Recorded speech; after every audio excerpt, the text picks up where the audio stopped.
Have you ever imagined what the world would be if everyone was extroverted? Our world seems to look up to extroverted people who are known to be charismatic, outgoing, and assertive.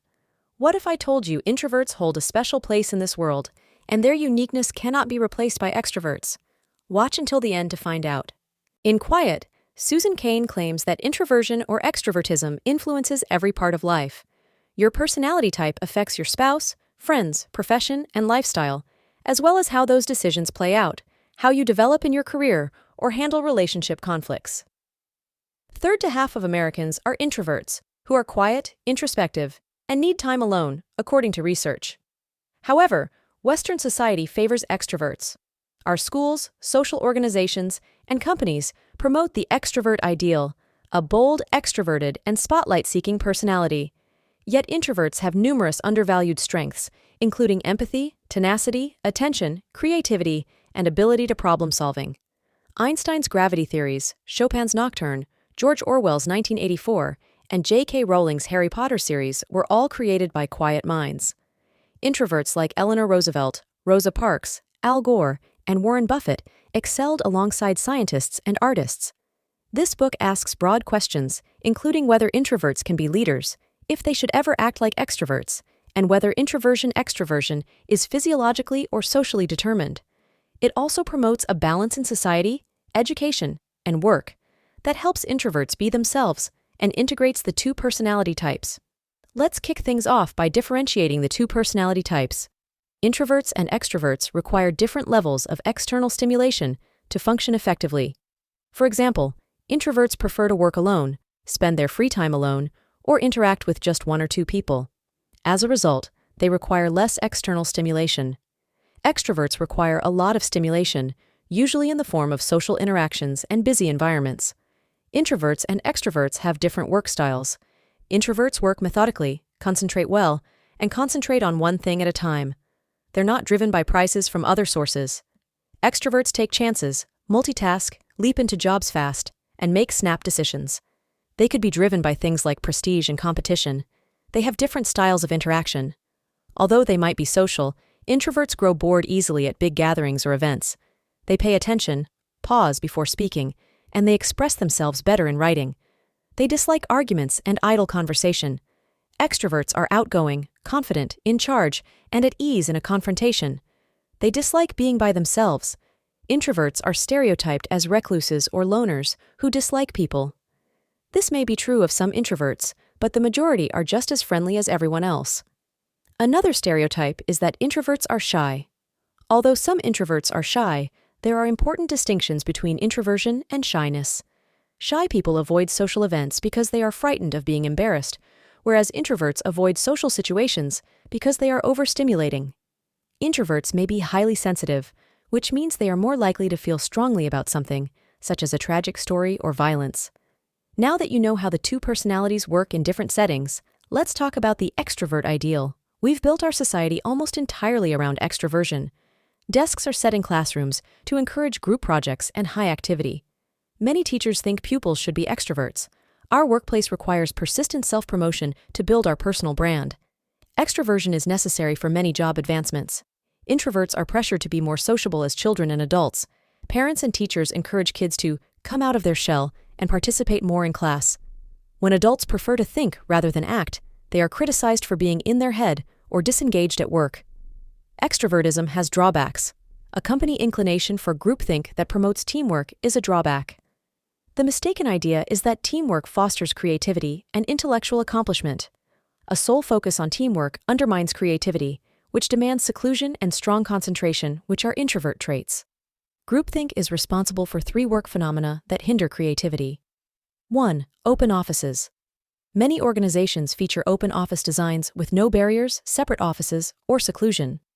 Open office designs increase noise, disruption, and stress, which lowers productivity according to studies. 2. Multitasking. Multitasking is promoted as a means to get more done, however it doesn't work. Research demonstrates that the brain can't focus on 2 jobs at once, switching between them, lowering productivity and increasing errors by 50%. 3. Brainstorming.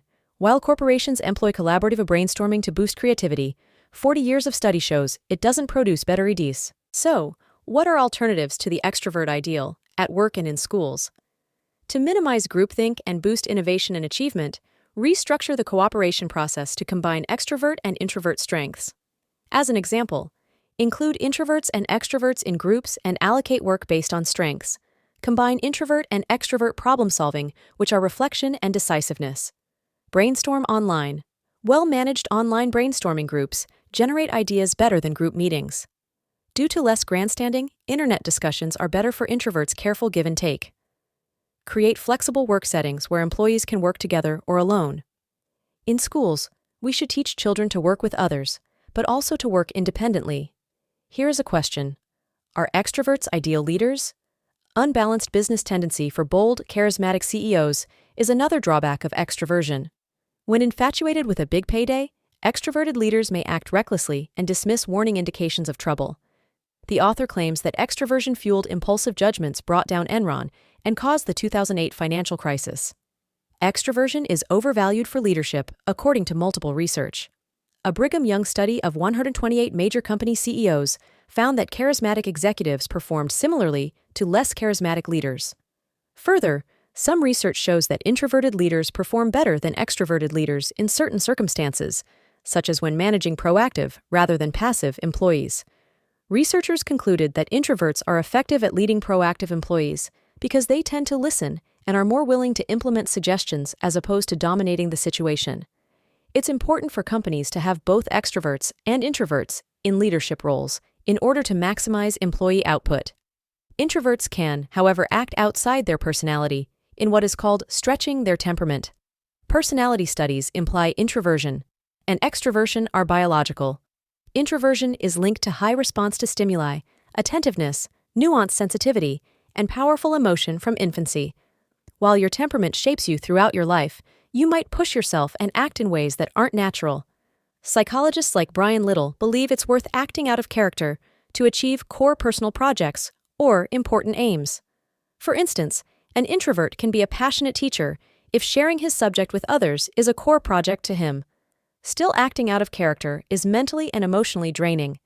Introverts do this by creating restorative niches for themselves, mental or physical breaks to refuel. For instance, introverts may take a bathroom break after a speech or extended social engagement.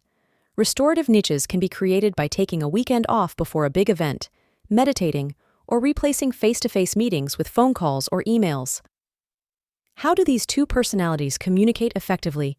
Introverts and extroverts often attract like opposites. One person talks while the other listens. One is ready to act while the other considers all options. However, conflicting personality types might cause complications in a couple. People often wrongly believe that introverts are antisocial and extroverts are highly sociable. In fact, the two personality types both have a need for connection, but they're differently social. Here are some key differences. Downtime. Introverts want quiet time at home to recoup from being around people all day, whereas extroverts crave companionship. Conflict. Introverts prefer to avoid conflict, whereas extroverts prefer a confrontational manner of argument. Social events. For introverts, going to a social event is very hard on their minds because it's hard for them to process information from many people at once. It's nice to talk to them one-on-one though. Extroverts are good at balancing different things that want their attention, so they don't get as overwhelmed by all the information that comes at them in social settings. The key to a good relationship is understanding and accepting the different ways the other person communicates, resolves differences, and socializes. So how do you nurture quiet children? Introverted children face unique challenges at home and at school, where parents and teachers try to get them to act like their extroverted peers. For example, a parent who is outgoing might tell a kid who is quiet to play team sports or make a lot of friends. Parents who are either outgoing or shy may worry that their shy child won't be able to fit in with other people if they don't change. One expert says that if a parent wants to change their child, they are not a good match for each other. Parents of an introverted child can be good for them if they are understanding and learn to see things from their point of view. Here are some key steps. Help your kid get used to new things. Slowly put him in new situations with new people, but know his limits. Find out what topics and hobbies really get your kid going and support them.